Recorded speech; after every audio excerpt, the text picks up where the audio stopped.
Very, very pleased to introduce for our closing session Anurima Bhargava. Did I do that all right? I want to honor your name. She is the chief of the Educational Opportunities section of the Civil Rights Division of the Department of Justice.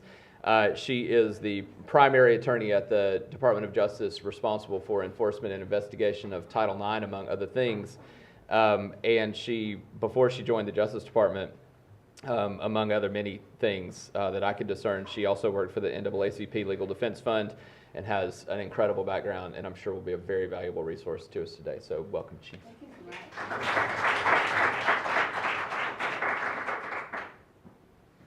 So thank you so much for having me here, and frankly, I'm so surprised that people are in this room coming from DC, and on a beautiful day like today. It's hard not to be outside, and so let me just thank Jeff and Donna and obviously the dean for the invitation. I do blame it on the White House, so I will join that as well. I do work at the Department of Justice. I'm not the Department of Justice, and I will not be talking about Clery. I know that you've talked about Clery quite a bit today with people who, like Margaret and others, who have quite a knowledge of Clery. What I do want to talk about is sort of what the task force has been up to and what we've been trying to do with many people in the room, including Nancy and others. And so I want to try to talk about what our focus has been, what some of the expectations we have, maybe answer some of the questions that have been in the room. Unfortunately, I was just saying to Jeff that when I have a number of things I wanted to cover, and then I'm sitting here with the conversations going on, wanting to engage on lots of them. So I will try not to stray too much, because at the end of the day, but I would love to talk to many of you in the room from everything from community colleges, which are, the vast majority of places that people go to college is not four-year residential colleges. It is community colleges. It's 17 million versus less than 500,000 students who are residential four-year colleges. So we forget that when we're talking about a lot of what's happening in terms of sexual assault. Two questions of how do we think about cultural competency. These are incredibly important questions, and ones that I'm really happy that were raised about intersectionality and sororities and all the race issues that are there as well. So anyway, to go back to what I came here to talk about, much of this is going to be information that I hope you already know, and so I join in being, both humbled and honored to be able to join the conversation with you, and to give the perspective really of the Justice Department and in many ways the task force. So things you already know: one in 5 women are sexually assaulted while in college. About 12% report. The numbers may be less than that, right? And we think of this, from an educational perspective in the following way, which is after an assault, a survivor's access to education is diminished. It can be blocked, it can be denied. That can happen in so many different ways. It can be that a survivor suffers anxiety, depression, may suffer depression, they may withdraw from their social lives, they may struggle in classes. They may have the kinds of stories and experiences that we hear from students all the time, which is they're sitting in class and someone right behind them says, "It's my turn next," and how could you possibly sit in class and try and engage when someone says something like that to you? In that case, it was a friend of the alleged perpetrator, right? So those are the kinds of experiences we were hearing about in terms of the ways in which educational opportunities are really impacted for students, and that's in many ways a constructive denial of educational opportunities, if not a student leaving school altogether, which we certainly see quite a lot. And that's why we talk about, and I was hoping the gentleman in the back was still here, why we talk about sexual assault on campus being a civil rights issue. It is a civil rights issue. It is a form of sex discrimination. We consider it as much under Title IX and under Title IX of the Education Amendments, and then what we enforce at the Department of Justice is Title IV of the Civil Rights Act of 1964, and Title IV prohibits discrimination on the basis of sex in public educational institutions. And so we look at it from both lenses, and it's very simple. No person should be denied the ability to have educational opportunities because of discrimination on the basis of sex. That's where the civil rights hook comes. the issue of sexual assault, as all of you know, and domestic violence certainly as well, and intimate partner violence is not one that that hasn't been hasn't been impacted students on campuses for decades. But we were hoping that it is a problem that is not without an end. And much of what we have been trying to do recently is have the highlight be on how it is that we can actually create structural, institutional ways in which we're addressing what's going on in campuses. And that's coming from, there's more, I think, going on right now, whether it be in the focus from students, which is really where it's so important that this has started and it's so important that it continues, from all of the administrators who are here in the room, and then from the White House and from the Department of Justice and Education. I can tell you it is as much of a interagency, administration-wide effort, and we are actually working collaboratively, which isn't always the case, on trying to do some of this work. So I'm really proud of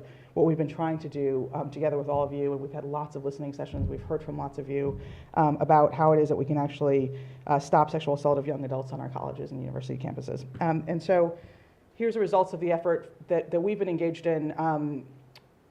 And it's framed right now in terms of the White House Task Force on Sexual Assault, which was put in place in January of 2014. Certainly there are lots of enforcement efforts that have been going on before that. So I just want to, I'll talk about the frame and what we're doing right now. So the White House convened the task force to protect students from sexual assault in January of 2014. And there were sort of two goals, right? Which were, what are the issues that we're seeing? What are the kinds of concerns? Many of them have been raised in this room.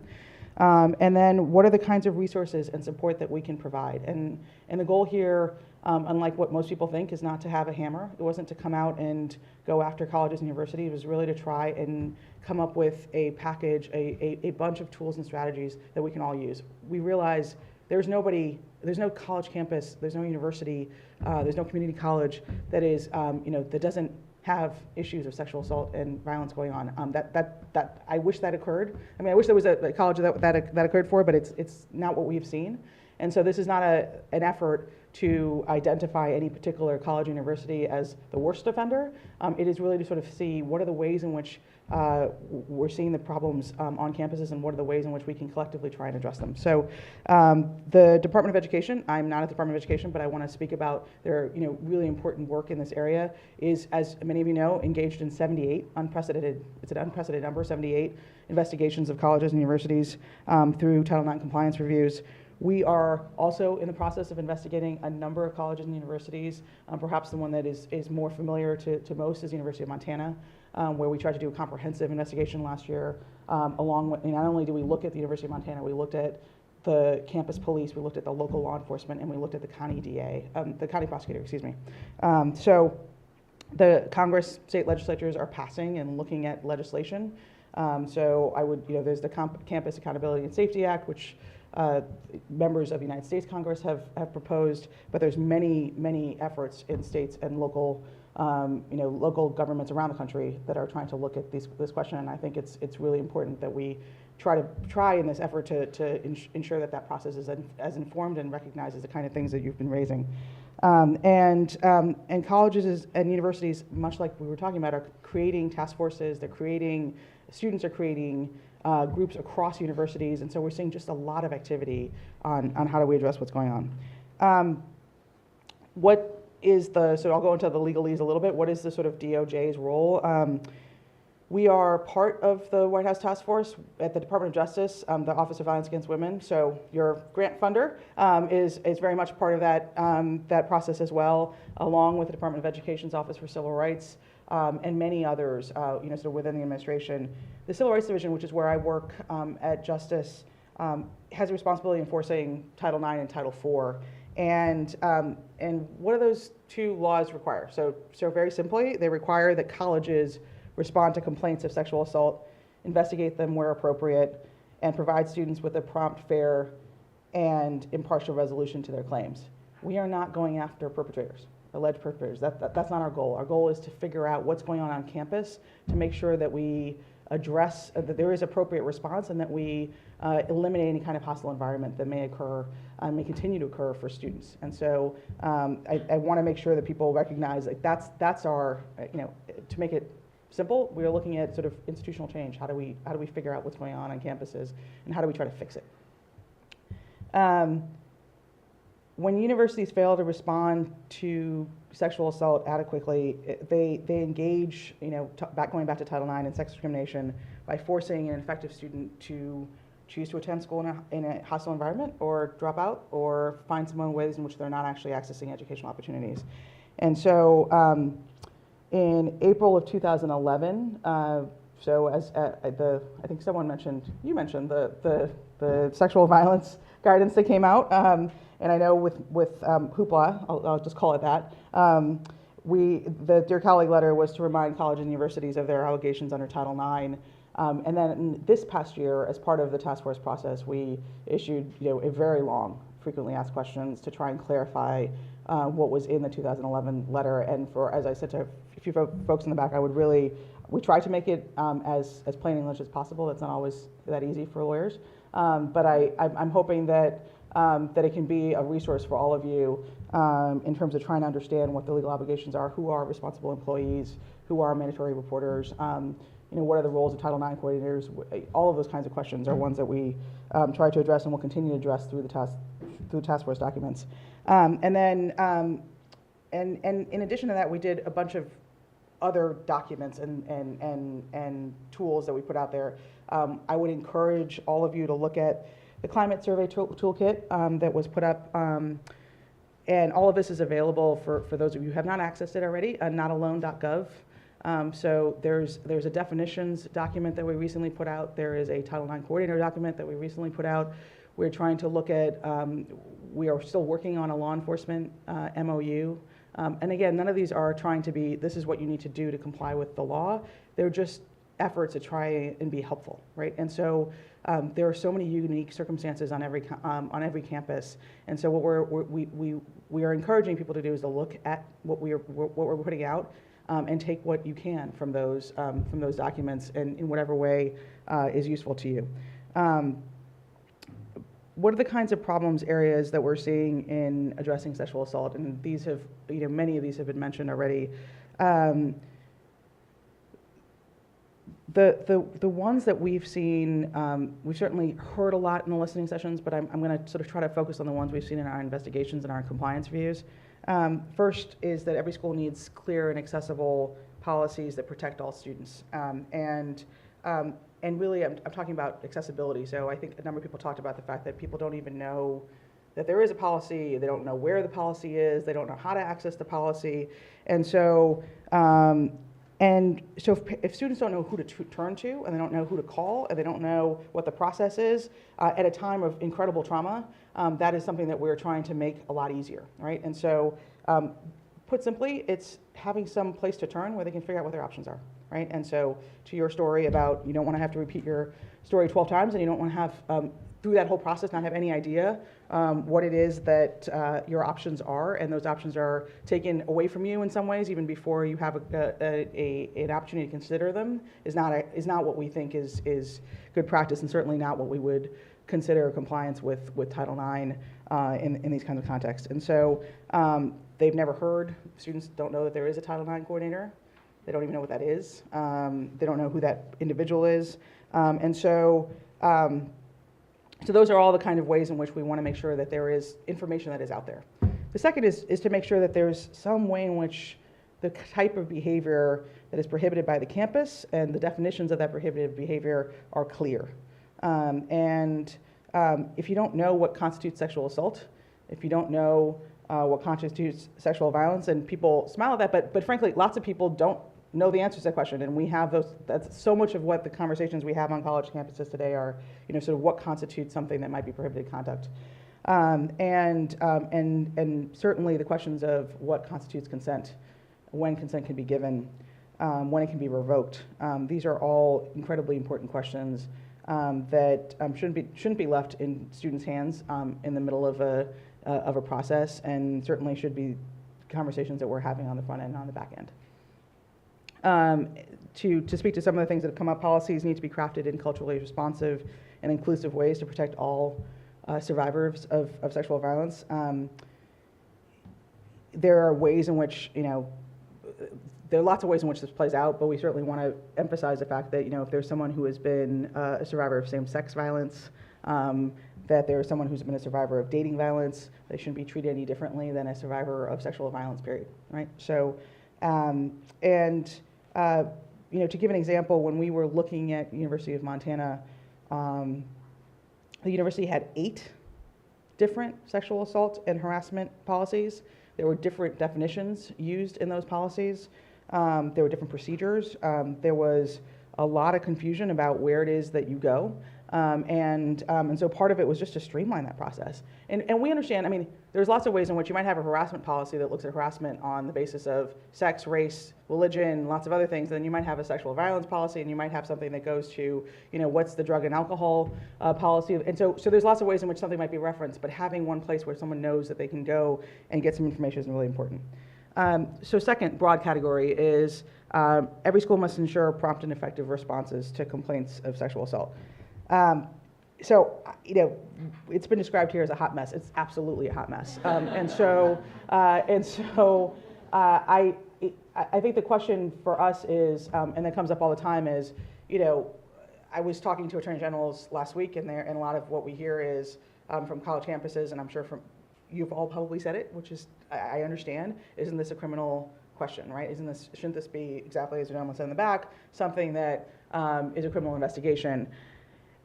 There are a number of reasons why, not the least of which is that this is an issue under Title IX and a civil rights issue that schools have an obligation and a responsibility to address. But let's just go to common sense for a moment, which is, what are we looking for in terms of our college campuses? We want a place that is safe and is inclusive and is supportive of students. And if you just start there, that's what we're talking about, which is how do we actually make sure that if someone reports an assault to someone on campus, they feel like they are being responded to, that they feel safe, that they feel that they have services in place. And so that's the goal, which is it's incredibly difficult for anyone to report any kind of assault, whether it be to law enforcement or otherwise. And when we look at 12% reporting, and we look at 20% of our kids, right? So that's where we start, which is how do we actually have a process which encourages students to seek help and to feel like they're actually a chance that they might get it, right? So, in the more legal world, what does that mean? It means that schools must respond promptly and effectively to complaints of sexual assault, and they must not only address the assault, but also eliminate the hostile environment created by the assault and remedy the harm, right? So what does that mean? We want to make sure it's done promptly and effectively. We want to make sure that there's not delays. We want to make sure that it's clear, as I just talked about, in terms of what's the pathway.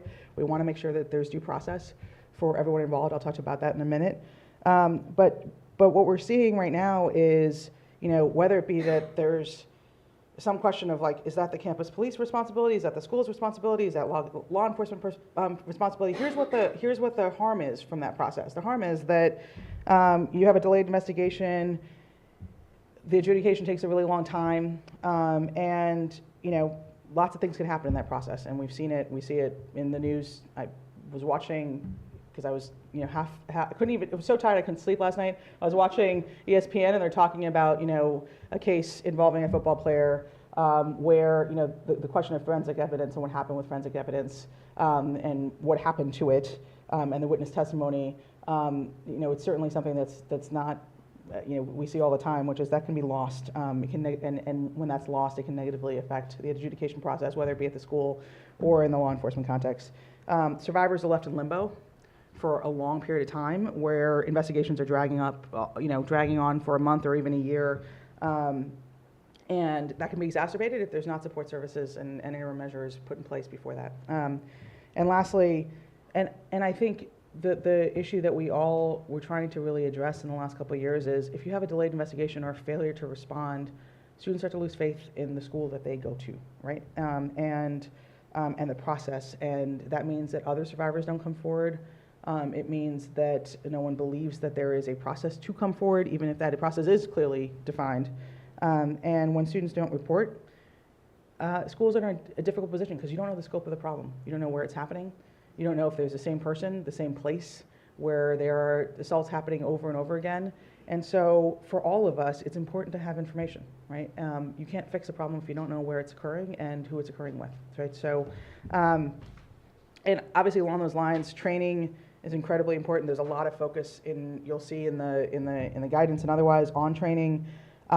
This is hard, right? And it's hard for any one of us to try and address what's going on campuses when we're talking about sexual assault, when we're talking about intimate partner violence. And so making sure that people who are involved in that process have training, that they're prepared, is critically important. And so, we talk about trauma-informed, responders, that school officials can understand the kind of physiological, the other, biological, neurobiological trauma that a student is facing.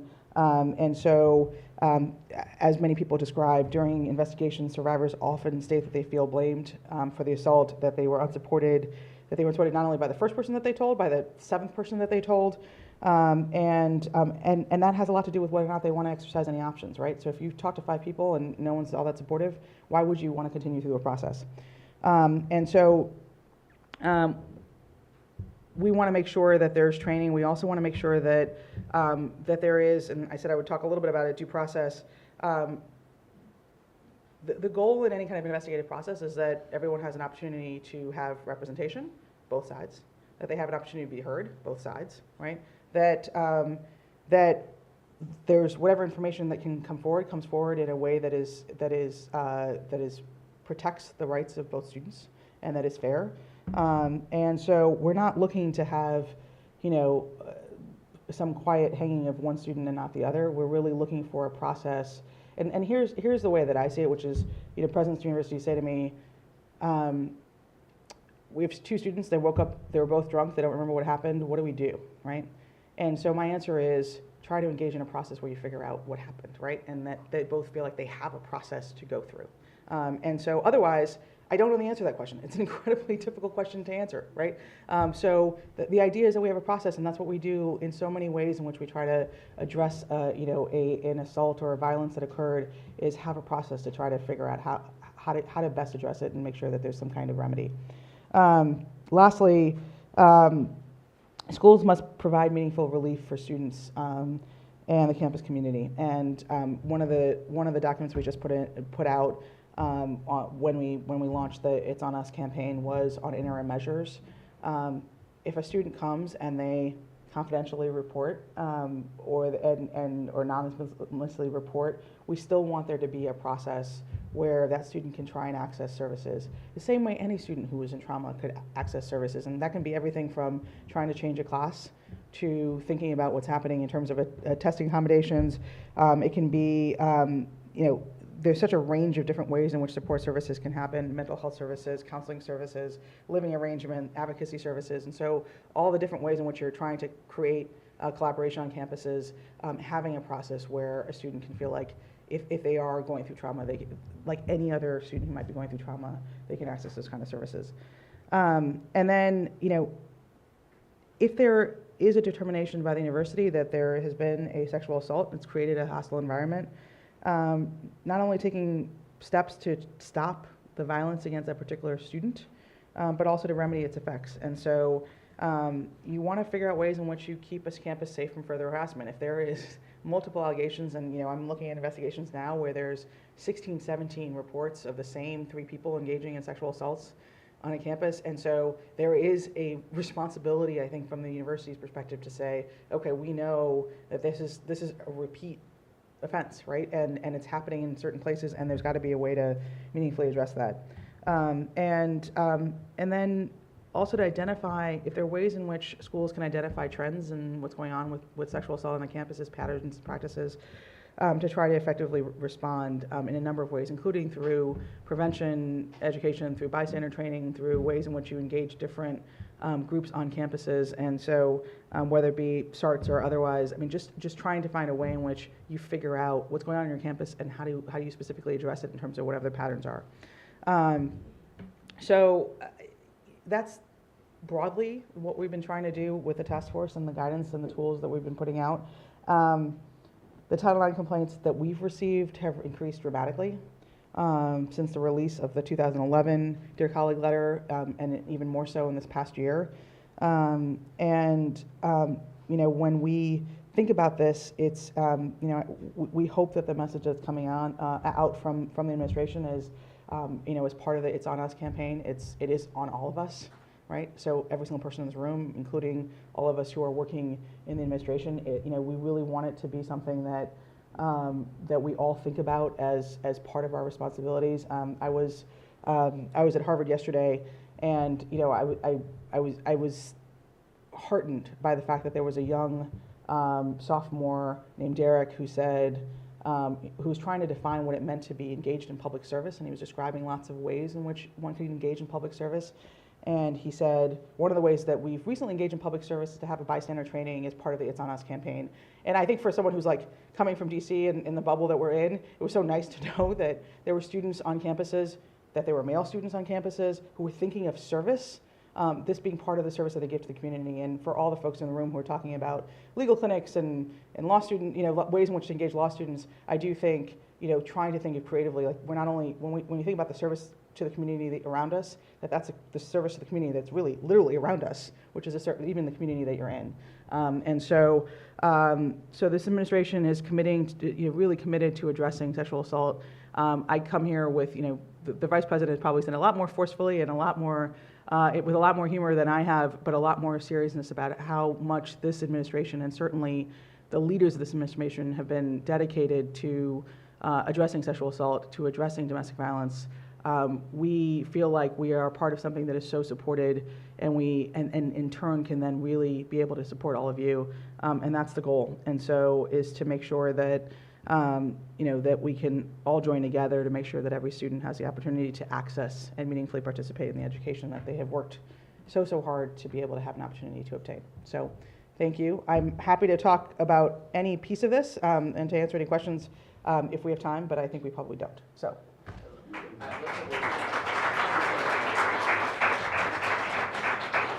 I just looked at the time and realized I went much longer than I intended to. No, that was wonderful. Thank you very much. We're honored to have you, and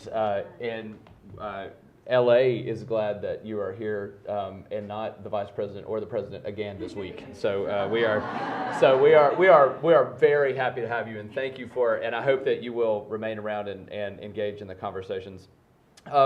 Just a bit of last word. I am just so grateful to you all for being here and for being committed to this cause and to this conversation. So much so to be here on a Saturday and 2 long days of some really intense, critical conversations. And some, it is a real thing that there are people here who are not just interested in this academically, but who are interested in this because of their calling and because of their cause and because of their own stories. We have people who are victims and survivors in this room and who have been with us this entire time, and I think it takes just an incredible amount of courage and wherewithal to stand into a conversation like this that can be so really intense and personal. And the personal is political, and so we are able then to translate that into action. Just a closing thought or two. I still think that we labor against a really understandable human impulse sometimes, and especially perhaps as lawyers who think about this, that and in lawyer terms, to enact a remedial measure is some admission of liability, and there is some sense that if we have to build in responses, then we are implicitly admitting that there is a problem. And sometimes I think that can be actually heightened at a school like ours, which is a school with a faith tradition and a faith mission where we take morality and virtue very seriously, and as a religious and cultural presence in our neighborhood, sometimes we think that we are just better than that, and we hope that we are. But we know that that is not true, and that is the goal of our efforts to raise awareness. As activists, as any movement, to raise awareness is not merely to have a month and a color, but to illuminate the problems that demand responses. But now, at this moment of history, we are aware, and many more are aware, and many more are becoming aware, and the law actually requires us to be aware. So as we become aware, the question then is not whether this is happening or whether it is tolerable, but what we must do about it. And we have legal obligations, we have structures, we have the guidance and the requirements from our society in law and regulations, but as a call to action, I would like to call us to something much higher and greater than legal compliance.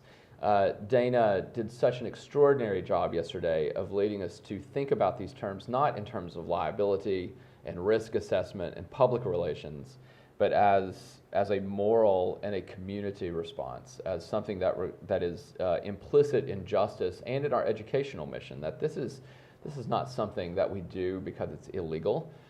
This is something that we do because we are made to teach students and to form human beings.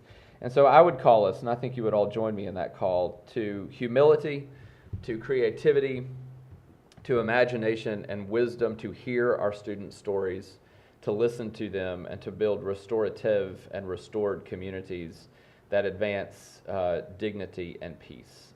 Judicial processes and law enforcement can be the starting point, but we need to move across platforms, divisions, agencies, schools, and figure out how to affect our culture and our society and our social contract with each other.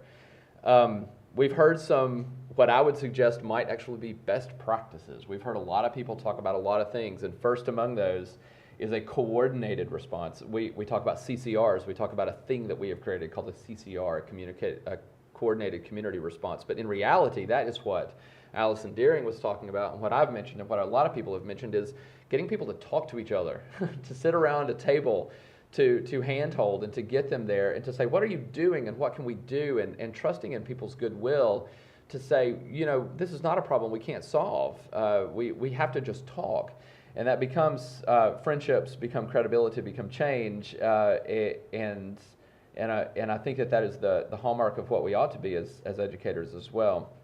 We need to shift our point of view from liability and risk management and PR to justice and love for our students. We need to employ as campuses specialists, police officers, public safety officers, mental health professionals who understand what domestic violence and sexual assault is and does, not just as a law enforcement matter, not just as a generalist matter, but as a best practice to have specialists who understand what they're doing. We need to have easy access and clear communication. This is going to Yoli's really basic point that we need to have posters and a website rather than going through the incredible scavenger hunt that students have to take, and the bigger the school, the bigger the scavenger hunt. And this is what we see in domestic violence in the world anyway, where this agency and that agency and telling your story a dozen times becomes re-traumatic and overly traumatic. We need to just eliminate the scavenger hunt so that there is a portal, and this is how you get there. And then once you get there, to have someone like Kathy, who is an advocate, or like Kelly and her clinic, who says to a student, this is how you navigate the process. Not somebody who works beholden to the university, although those people are very important, but the person who works for the student to help shepherd and guide them through the processes to navigate the really complicated waters that they are going through. And not only going through just as someone without the training to understand the context, but someone who is actively in trauma going through it. And to have someone help like that is a best practice. Now, those are just some of the ideas we've heard. We've got miles to go, but let's work and mark our progress, and let's have hope. Let's leave on a note of hope, because the arc of the moral universe bends toward justice. I don't think that happens accidentally. I think you're actually bending it, and I think it's bending, and it's my privilege to have spent these 2 days with you. So thank you very much for coming, and have a blessed and safe Saturday. Thanks.